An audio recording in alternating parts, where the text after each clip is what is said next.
So you're Carlotta Diggs, Yes. and you're originally from back east. Yes, Pittsburgh, Pennsylvania. Pittsburgh, yeah.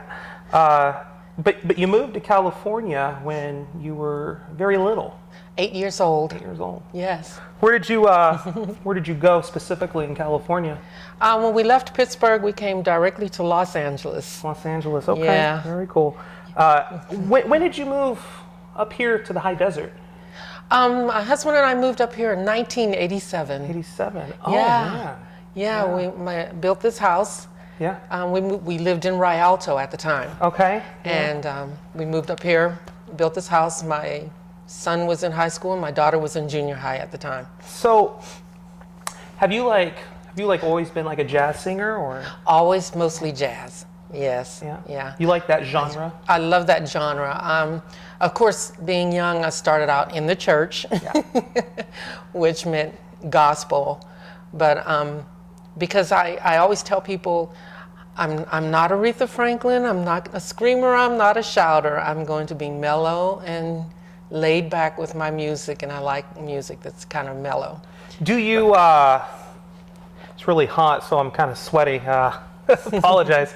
Do you do like the scatting, all of that? I do a little bit of scatting, yeah. A little scatting? Do you ever like listen to a song on the radio, even if it's not jazz, and do you try to like jazz it up? I try to jazz it up, I try to harmonize with it, and I try to find some cool scats that might go with it.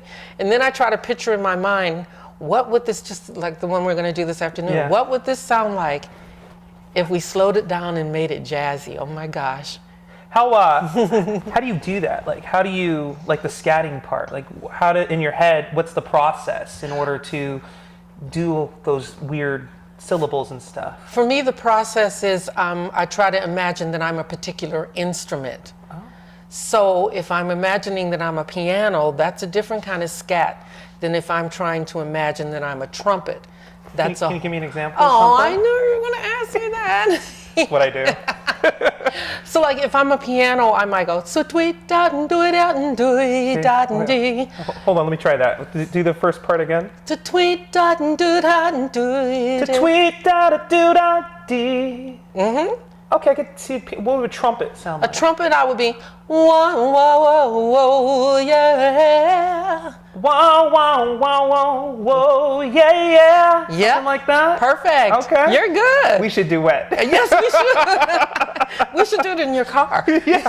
Oh, carpool karaoke. That's a different host. Okay. You would probably have him be. Probably. So, I know you do covers as well as originals. Yes. To date, how many songs, if you include both, have you professionally recorded? Oh, professionally recorded? Oh my goodness. Well, I have 4 of my own CDs, one of which is all originals. Okay. And I would say there's probably about 16 songs on each CD. I'm sorry, how many CDs have you done? 4. 4. Oh my gosh, that's a lot. Yeah, yeah. Although I haven't recorded anything in the last 8 or 9 years. Why? Life. Life happens? Yes, and I just have not, I've been doing so many live performances, I just have not had time to get back in the studio. I have lyrics that I would love someone In acting, they call it the bug. Yeah. Do you have the bug to get into the studio soon? I have the bug to get into the studio very soon. How do we make that happen? How do we get a new Carlotta? Because I just discovered you a couple years ago, so this is all new to me. So how do we get you in the studio so I can get some new music from you? How do we make this happen? Well, the first thing I need is, because I'm a lyricist, I don't write music. Yeah. So I would need someone who could look at my lyrics and hear my vision and be able to turn that into a melody and then put it together and turn it into a song before we could even talk about getting into the studio. So, lyricist. So when you write songs, do you need a musician there in order to write to what they're doing, or do you just come up with stuff off your head and write it down somewhere? I actually write poetry more than anything. Okay. So I write my poems and I have a little melody in my head that I think would work with this. And then I would need to take that to a musician who's able to interpret that and put it into the form of a musical melody and instrumentation behind it, and then. When you write, what do you like writing about? Like, or does it just matter what mood you're in? It really depends on where I am in my life at the time. I look back on some of the things that I've written maybe 5 or 6 years ago, and I've decided, that's not going to work now. Done that. Yeah. I've done some, as a recording artist, I've done some musical endeavors, and I'm look back like, that's not me no more. Right, right. I have moved that bothered me then, or that was my life then, but I've moved beyond that now. As a singer, what is the most difficult part for you? There's got to be a challenge, that you face every time you decide to sing in front of a live audience or sing a new song, I think the thing that I worry about the most is, are they going to appreciate the way that I've interpreted this song?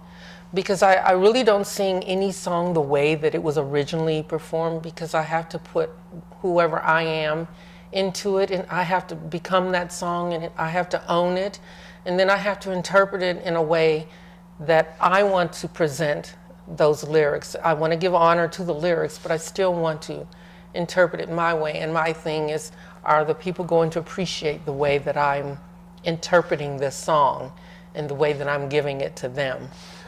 So your musician is here, Keith, and he was on the keys in the other room. Yeah. On the song that you're going to do today for us. It's a Pat Benatar song. It's a Pat Benatar song. And it's called Love is a Battlefield. Love is a Battlefield. Yeah. And so when you listen to like the original, in the process in your head, what makes you reinterpret it like to sound different? Because for me, when I hear a song and I'm like, oh, let me try to sing it differently, I can add my style to it as an artist, but I can't necessarily restructure it. You know what I mean? Well, this one was restructured already by an artist named Meja. Oh, that made it easier. Right. So I heard, and my performing it is not exactly like hers either. Okay. But I heard the way that she restructured it, and I thought, oh, I love the way that she's doing this song. So I called Keith, and I was like, can we do this? And I called Bert, and Bert said, yeah, we can do that. Yeah. So, but usually for restructuring for me is, like I said, I'm very mellow. So it's always going to have it's going to mellow, I'm going to mellow it out, I'm going to slow it down a little bit, and then I'm going to jazz it a bit. Okay. Very cool. Why this song? Why did you pick this song? Love is a Battlefield? Yeah. Mainly because of what's kind of like what I'm going through right now, which really doesn't have a lot to do with love. It has more to do with what I'm going through. I'm having some issues with my mom and her health and dealing with her, and we're kind of like at odds right now. And one day I was listening to her sing this, and I thought, everything that you do seems to be a battlefield. You have to walk through a battlefield to get to where you want to go. But are you willing to continue to keep fighting that battle? And this song basically says, yeah, it's a battlefield, but we're going to fight this battle.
that's Love is a Battlefield. Yes. It's a good song. I love it. It's a good song. Yeah. So how did you find your musicians? Like, did you just put like an ad on Craigslist, on Facebook? Like, where do you find these people? Keith, I found he and his father did a party for a relative of mine. Oh, okay. And they were playing, and I was sitting there listening, and I was thinking, oh boy, I would love to sing with these guys. Right, all right. So I had a hard time finding him again, but I finally found him again, and I door to door knocking and stuff. Is Keith here? No, next house. I finally found him, and I was like, would you like to play for me? I'm doing a fundraiser and probably some other things. And he's like, yeah, I would love to do that. Bert, I have known forever. Bert has been there for me when I've done my shows at the High Desert Center for Performing Arts. I just recently did a show entitled An Elegant Evening of Jazz. Okay, very good. And we just finished that show, and he played for me in that show, along with a couple of other musician friends of mine. It was an awesome show. But Bert and I have been friends forever. So very cool. So you have another show that's coming up over there at the High Desert Center for the Arts that I want to talk about. It's Dreamgirls. Yes. Are you just directing? Do you actually go and star in these? Like, no, this show I'm not performing in at all, and I'm just assisting in this particular one. It's being put on by Feel Fort 13 Productions. Okay. And that's Amber Valentina Merchant. Okay. And she was in my show that we just closed, The Wiz. Oh, very cool. So she played Eveline, the evil witch. Okay. And she stepped up, and she was phenomenal in that show, in that helping me. She was my assistant director. Oh, wow. So, you know, in community theater, it's all about, I'll help you, you help me. And so, of course, for all of the help that she gave me to make sure that that show was a success, and it was a success. It seems like, at your lovely age, it seems like you're just go, go, go, you know, like you run marathons. I have a hard time getting up before 10 a.m., you know, that's a struggle for me. But you told me off camera that you are going to be kind of taking a step back a little bit. Tell me a little bit about that. Well, I've been doing so much, as you say, it's go, go, go. I've been doing one show after another and performing in one venue after another. And putting on The Wiz was a very big production. We started rehearsing in February. The show was in June. And so I just want a little bit of, just not big, a big break, just a little bit of break. You can take a vacation, go anywhere? We're taking 3 or 4 vacations, but we're taking, we're taking them just here in California, up down the coast. Oh, that'll be fun. So we're going to do that this summer, and then after this summer, I'll be right back at it again. Right back at it again. So, okay. Yeah. You have a residency once a month over at the Divine Wine Bar on Monarch. On Monarch. It's over there by the bowling alley. Yes, and by, I believe, in the same strip mall areas. I've actually been there. I'm a huge cheese and wine fan. Yes. Anyone that knows me knows that. And they have some of the best cheese I've ever had in my life. Yes, they do. Yeah. And I'm a big Brie fan. Okay, So I love Brie. Oh, yeah. And Moscato. Oh, girl, we got to hang out after this. I know.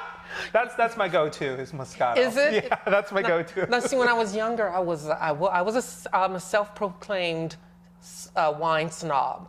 However, in my old age, I have taken to the sweet wines. I love the Moscato. So good. They are. Yeah, I know. It's family show. We're talking about alcohol. You know, that's how we do it here. Oh, that's great. So you have another song you're going to end up doing here for us right now. Yes. What's the name of this one? This one is called "Is It a Crime?" Originally done by Sade. Sade. Yes. S-A-D-E. Yes, Sade. Sade. Not Sadie. Not Sadie. Or Sade. Or Sade. Yeah. It's actually Sade. Sade. Is there like an accent? It is a mystery to me how S-A-D-E comes out to be Sade. No accent over the A? Just. You know, I've never seen one. We'll have to check that out. We'll Google it later. Yeah. We'll ask Siri. There we go. Okay. And why'd you pick this song? I am a very big Sade fan. Okay. She's in my range. She's mellow like I am. And I love her musicians. I love her arrangements. So I do actually quite a few of her things. I cover a lot of her songs. Okay, very cool. What is the best joy that you've had with singing? Oh my goodness. I think the best joy I get is seeing that someone else is getting joy from me. Yeah, because girl, you got fans around the desert. I don't know if you know this. I've been word on the street. You got fans. Well, that's wonderful. Yeah, That's wonderful fans. Because they are the most important to me. Yeah. So I sing for them. And I also sing, I don't know if you know, get a little serious, that I lost my daughter in 1999, although it still feels like it was last week. Lori was my biggest fan. And even in those moments when I would say, and this comes with every singer, I believe, you have these moments when you have naysayers and you say, okay, that's it. I'm not going to do this anymore. And Lori would always say, Mommy, don't ever stop. Don't ever stop. And I will always be there. And I used to perform and she would always be in the wings. And so now, even when I sing, I picture Lori in the wings, and I'm singing for Lori, and I'm singing for you.